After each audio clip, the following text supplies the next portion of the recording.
Hi guys, my name is Jessica Powers, Executive Vice President of Family First Life Aspire. This is the Who Do You Aspire to Be podcast, where we get on agents within our agency that are kicking butt, that are doing very, very well, having great successes. We get them on to see, who they are, what they're doing, how they're having success. And if this is something that you've been contemplating, or perhaps you've just looked into this opportunity, listen in, see if this is something that you can relate to. If this feels like a good opportunity to you, either reach out to Darlene or myself, and we'll get you started. So I have the great pleasure of having Darlene Brown on our call. She has turned into a very consistent top producer. She's been with the company for about a year. It wasn't until about 4 or 5 months ago that she really was able to go full time, and has consistently been in that $15,000 to $20,000 a month issue paid volume. So thank you for getting on. I appreciate you taking the time out of your busy dial day to get on here with us. Yeah, thanks. Thanks for having me, Jessica. Perfect. So first off, I always like to just kind of dive in and figure out, what were you doing before you came over into Family First Life? Were you already licensed? And, what really, in addition after that, like what drew you over to this opportunity? Well, I was working full time. I had a government job that ended September 20th, 2020. So I had been introduced to the business through a friend, and then I kind of sat on it. I just mulled it around for about a year. It kind of sat in the back of my head, and I was having dinner with another woman who was an insurance agent. I didn't know she was, and she was just talking about how much success she has with her business and how much discretionary income her and her boyfriend always had, et cetera, et cetera. And I asked her what she did. She said, "Oh, I'm in the insurance business." So that kind of was like, oh, okay, now I know my government job's going to be ending. So I was like, oh, well, maybe this is the time to make that transition. So I jumped on board while I was still a full-time employee with the Department of Commerce. And then I got my license about, February 2020. And then, I started really going full-time in December 2020. So I've been about 4 months full-time in the business. Perfect. So, and I like to touch on that. So when you saw this opportunity, you were working full time, right? Where a lot of people feel like, oh, okay, this is a great opportunity, but I have a job, right? And you did exactly what, is usually advised, is like, well, get your license, get started on this, see if this works, because a lot of the numbers that come out, the $20,000 a month, things like that, can feel a little like too good to be true, kind of like, what's the catch? That's not real. It gives you an opportunity to really see, oh, this is real, like this is something that can be achieved, right? And then you were able to then transition with more confidence to then, instead of having this be that part-time kind of side thing, to now this is your business, right? Right. So how do you feel like that? What was the opportunity? I know you mentioned to me that, you heard your friends say how I used to be in the insurance business. How long did it take you to really feel like, oh, this is a good fit for me? Like, what was that moment or two that really made a big difference for you?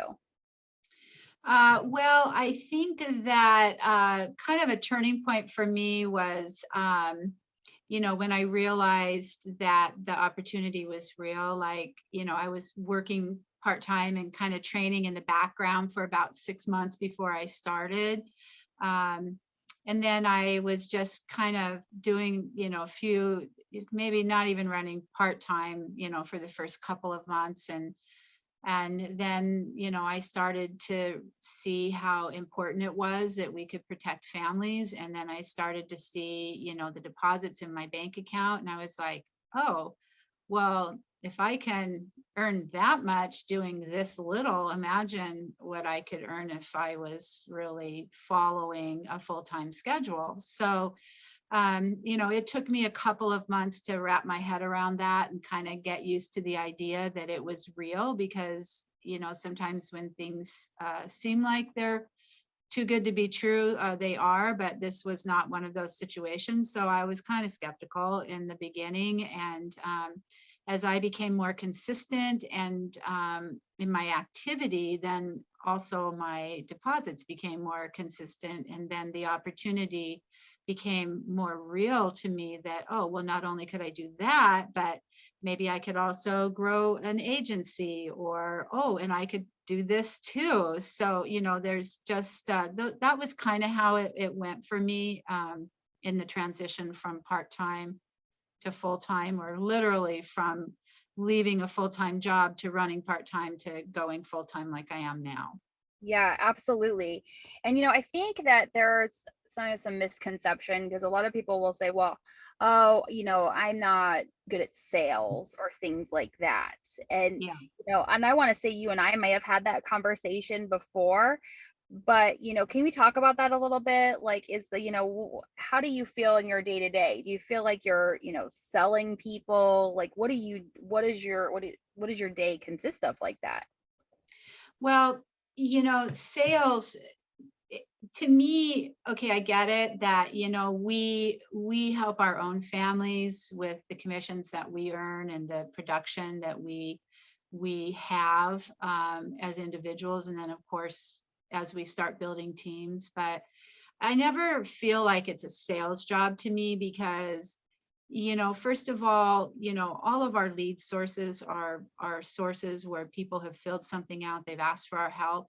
And when you go into a home and you're able to protect a family, relationally, that's a really great fit for me. So I feel like not only do I get to help my family by having deposits that are very substantial, but first and foremost, I get to put people before things, because it's not a hard pressure sell. It's not like I'm out there, trying to sell someone something that they don't need or don't want. Right. So it's a Absolutely. little different for me. Absolutely. I always feel like it's, I'm serving families, and I'm just always putting families first, as far, hence family first life, right? Is Yeah. that, I'm just serving families, and I'm just there to help them and to guide them through it. And I do get rewarded very beautifully for doing that. So I Yeah. really feel that it's, oh, it's a win-win for the families that we're protecting, and then us and as well. Now let's talk about, so when you finally were able to, go full time, really commit to the schedule and commit to investing in your leads, let's talk about that. You've had really great months, $20,000, $15,000 of issue paid production. Those are not fake numbers. Those are numbers of real production that you have put in place. What do you feel like are some of the characteristics or things that you could attribute that somebody would have success in this the way that you do?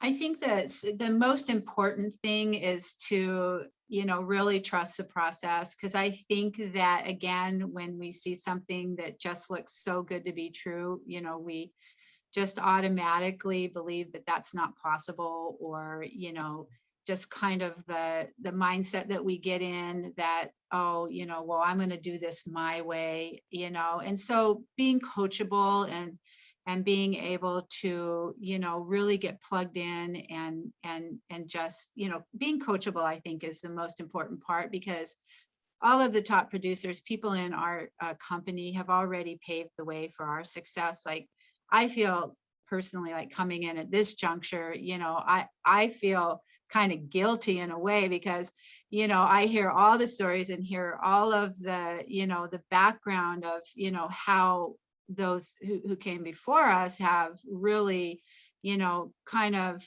figured out all the right and wrong ways of doing things. And so we have this turnkey model that we just come in and, as long as I'll talk for myself, for me, as soon as I started trusting in the process and I became really truly coachable, is when it became more real for me, and having the right attitude and the right activity, just, it turned the page. Yeah, absolutely. And I appreciate you sharing that and saying that, because I think that when people come on here and they're like, I'm just gonna do it my way, this is how it's gonna be, because I'm not a, I'm not a W-2 anymore is where the struggles come, right? And it's like, okay, well, we have independence, right? You have independence, I have independence, we have so much opportunity. But in reality, being that much more structured and disciplined on your time when you are working, really can make a huge difference in your business, right? And we Definitely. talk about sacrifice. The thing with here is that, and I would like, to elaborate on that with you, is that, we sacrifice for a little bit, right? You sacrifice for a little bit to gain. So, what do you see as an opportunity for you, right? You left your government job, you're established in your life, you're coming on here. What type of opportunity do you see for you, or maybe if you could relate to somebody that might be in, similar circumstance or shoes as you? Yeah. Well, I'm looking at this as a retirement plan for me. I actually wish that I would have started 20 years ago, but I'm really happy that I'm here right now. So, this is a retirement plan for me. So I plan to take advantage of all that is available to us. I want to grow a team. I want to be a top producer. I want to be able to duplicate, the great processes that, my manager, others have put in place for us. And, I'm just planning on, putting my best foot forward and being really coachable and taking the advice of those who are having a massive amount of success, because that's what I want too. And I believe that,